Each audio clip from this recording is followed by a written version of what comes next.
everybody, welcome to Autism Files. I am Samir and that is my brother Jibby. Jibby, say hello to the camera. Hi. And I'll pass the rest of the story to my mother. Say hi, Mom. Hi. To our fans. On this episode of Autism Files, I'd like to discuss something that happened to us just recently at Friday Prayer. We go just about every Friday. Really don't have that much of a problem, but just recently, over the past 2 or 3 weeks, we decided to send Jibby to the men's side of the masjid with his brother. He's 9 years old now, and we feel he's at an age where he needs to be with men. He notices the difference between men and women, and so that's the side he should be on. This past Friday at prayer, we were informed by several members of the committee for the masjid that my son made too much noise and that this would not be tolerated or allowed on the men's side of the masjid, that he was to sit at the back of the masjid if he could not be quiet or be removed from the masjid altogether.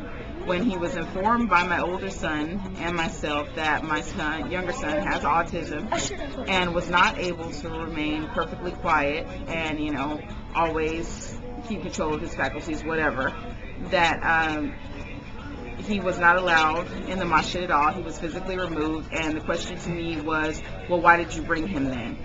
I was asked why I wanted to subject him to people looking at him, staring at him, and did I want them to think that he was crazy. I was informed by another member of that same committee that were it his child, he would simply kick his ass were he to act that way in the masjid.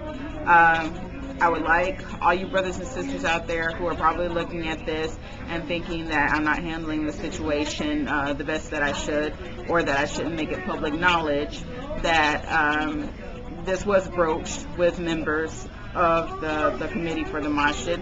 I asked to speak to the Imam directly, actually, and he told my older son that he would speak with me, he would be out in a few minutes, whatever, and then he never came out. They informed us that he was very angry at my older son for the whole situation, and so he simply did not bother to come out and address the situation at all.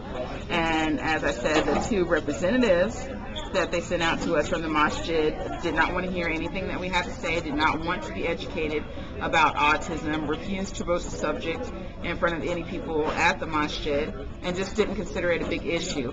Basically, their advice to me was that I was to lock or hide my son away and simply not bring him to the masjid. I did not know that it was an issue, or that it was a problem, or this was the way that we as an ummah dealt with people with disabilities.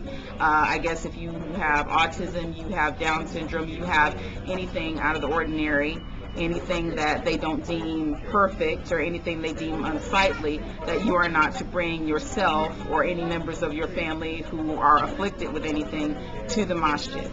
I'm very upset that this is the way that we deal with things as an ummah. This is the way we deal with people who are less fortunate than us, when we should be saying, alhamdulillah, our brothers are capable of, making their salah. Our brothers are capable of, reciting their Adhan. Our brothers are capable of doing, what they can do for our religion.